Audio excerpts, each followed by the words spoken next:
UP Congress के प्रदेश अध्यक्ष अजय राय सोमवार को एक दिवसीय दौरे पर बुलंदशहर पहुंचे और जम्मू कश्मीर में शहीद हुए कमांडो प्रभात गौर, लखनऊ में मुख्यमंत्री आवास पर आत्महत्या करने वाले अजय शर्मा और गुलावटी में अपहरण कर हत्या किए गए सुफियान के परिजनों से मिलकर शोक संवेदना व्यक्त की और हर सुख दुख में कांग्रेस के साथ रहने का वादा किया। प्रदेश अध्यक्ष अजय राय पाली आनंदगढ़ी में शहीद प्रताप गौड़ के पिता सत्य प्रकाश गौड़ और बच्चों से मिले और कांग्रेस और राहुल गांधी की तरफ से संवेदना व्यक्त। पाली के बाद अजय राय गांव ततारपुर पहुंचे और मुख्यमंत्री आवास पर आत्महत्या करने वाले अजय शर्मा के परिवार से मिलकर दुख साझा किया। गुलावटी में प्रदेश अध्यक्ष अजय राय अपहरण कर हत्या किए गए नौजवान सुफियान के परिवार से मिले और न्याय के लिए प्रदेश में आवाज उठाने का आश्वासन दिया। कांग्रेस अध्यक्ष अजय राय ने तीनों परिवारों का दुख साझा करने के बाद मीडिया से कहा, अफसोस की बात है कि देश पर जान न्यौछावर करने वाले शहीद प्रभात गौड़ के लिए ना तो योगी सरकार ने संवेदना व्यक्त की और ना ही कोई आर्थिक मदद दी है। उन्होंने कहा कि भाजपा और भाजपा की सरकारें देशभक्ति का दिखावा करती हैं, लेकिन हकीकत में सेना और शहीदों का अपमान करती हैं।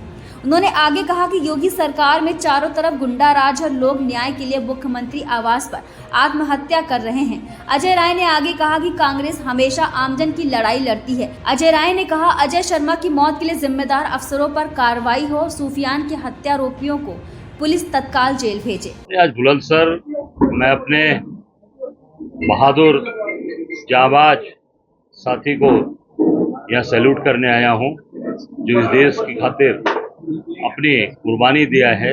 प्रभात गौड़, शहीद प्रभात गौड़ के यहाँ पर उनके परिवार में आया हूँ और निश्चित तौर से अपने आप को यहाँ पर आके गौरवान्वित महसूस कर रहा हूँ कि ऐसे बहादुर और ऐसे जाबाज व्यक्ति के मैं परिवार में आया हूँ। परिवार से सर आप मिले, कुछ बताया? नहीं, परिवार के साथ नहीं, परिवार से मैं मिला। परिवार के लोग बहुत दुखी हैं कि सरकारी कोई सहयोग इनको नहीं मिला। जो प्रदेश सरकार की तरफ से अनाउंस होता है, मिलता है शहीद परिवार को, जो 27 साल से आर्मी में, अभी वो अधिकारी पोस्ट पे, जेसीयू पोस्ट पे थे और अभी तक उनको कोई सरकारी सहयोग उत्तर प्रदेश सरकार से नहीं मिला है और न ही कोई उनको नौकरी, शहीद हुए तो न कोई उनको नौकरी के लिए भी बात आई कि प्रदेश सरकार उनको कोई नौकरी देगी या कुछ भी, कोई भी। और यहाँ तक लोगों ने बताया कि उनके दाह संस्कार में भी कोई जनप्रतिनिधि नहीं था और सब लोग बाद में घूमते टहलते आए हैं। उस बहादुर, उस देश के लिए, इस मिट्टी के लिए, भारत माँ के लिए शहीद होने वाले को इनके पास समय नहीं है। भाजपा के लोगों के पास, इनके सरकार के पास यहाँ कोई नहीं आया और न कि कोई सहयोग किया है लोग। और ये बात सर आप कह रहे हैं कि देशभक्ति की एक तरफ भाजपा बात करती है और यहाँ जो शहीद हुआ है उसके लिए कोई जनप्रतिनिधि नहीं है, तो परिवार के लोगों ने बताया। अब देखिए, ये भाजपा का सारा जितना जुमला था सब बाहर आ गया। देशभक्ति की बात केवल हवा में रह गई। अभी कल की घटना आप देख लीजिए, जो 26 लोग पहलगाम में शहीद हुए, उस परिवार के लोगों ने लगातार कहा कि जो हमारा विरोधी देश है, जिसके आतंकवादियों ने आके हमारे बच्चों को मारा, हमारे पतियों को मारा, हमारे भाइयों को मारा, उसके बाद भी उनकी पत्नी ने कहा, उनके भाइयों ने कहा कि हमारा भाई ला दो, उसके बाद भी इंडिया पाकिस्तान का मैच हुआ। तो ये राष्ट्रभक्ति केवल दिखावटी है भाजपा की और ये दोगला चरित्र है, दोहरा चरित्र है। इसकी जितनी भी निंदा की जाए कम है। ऐसे लोग जो निश्चित तौर से वो शहीद का सम्मान क्या करेंगे? वो शहीद को केवल और केवल ये जुमलेबाजी सरकार करती है, झूठ बोलती है और शहीदों का अपमान करती है। क्या आप इस शहीद के हक में कोई आवाज उठाएंगे? बिल्कुल, आज आया हूं। इसीलिए आज आने का मेरा जो तात्पर्य है वो यही है कि शहीद का परिवार, शहीद का अपमान, उसके परिवार का अपमान, कुछ भी सरकारी अभी तो कोई घोषणा नहीं, कोई सरकार का मंत्री नहीं आया, कोई मंत्री नहीं आया सरकार का। आप सोच सकते हैं। तो निश्चित तौर से इनके साथ खड़े हैं और इनको न्याय दिलाएंगे। पूरी ताकत के साथ कांग्रेस पार्टी लड़ेगी और इनके साथ खड़ेगी। सर, राजनीति की बात करें तो देखा जा रहा है कि कांग्रेस के लोगों को आहत अरेस्ट किया जा रहा है।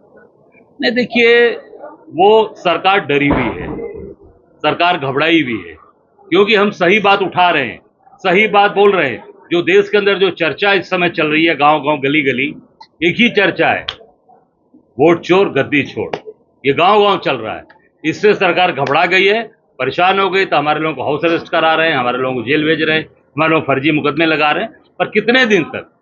वो जनता की आवाज है, वो जन जन के अंदर वो बात बैठ चुकी है। तो बिहार चुनाव में इस नारे का आप कितना असर देखते हैं? पूरे देश में असर होने जा रहा है। आप बिहार से लेके पश्चिम के गांव गली गली है, जिस गांव में बैठे हैं, आप बुलंदशहर के देख लो, हर गांव में चर्चा है कि नहीं, घर में है कि नहीं, वोट चोरी की चर्चा घर घर में है, चारों तरफ पूरे देश के कोने कोने में।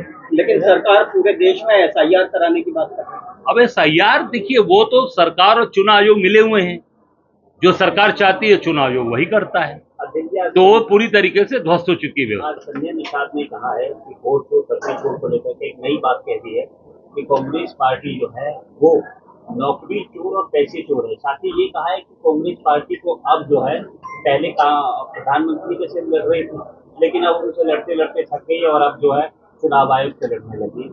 देखिए, ये ऐसे लोग हैं, ये जो मौका परस्त है, ये लोग पूरी तरीके से मौका परस्त है।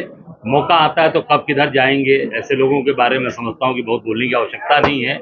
जो अपने कार्यकर्ता का नहीं हुआ, उसने अपने कार्यकर्ता की हत्या कराई। धर्मात्मा निषाद जो सुसाइड किया, बस्ती का धर्मात्मा निषाद जो लाइव आया फेसबुक पे सुसाइड किया, उसके पूरे परिवार को, पूरे खानदान का जीवन बर्बाद किया संजय निषाद। मैं समझता हूँ कि पहले जो अपने कार्यकर्ता का नहीं है, वो किसके बारे में क्या बोल रहा है। एक मुख्यमंत्री आवास के निकट एक बुलंदशहर के युवक ने आत्महत्या की है, क्या कहेंगे? मैं भी उनके दरवाजे जा रहा हूँ।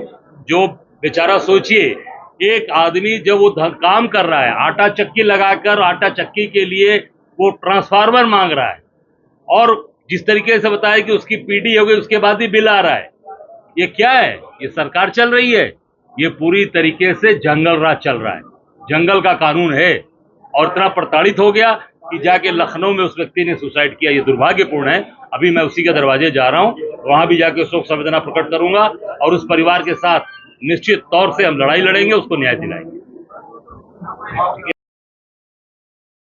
राजनीति हो या क्रिकेट, देश विदेश की ब्रेकिंग हो या आपके मोहल्ले की बड़ी खबर, सब मिलेगा एक ही ऐप में, सबसे तेज और भरोसेमंद।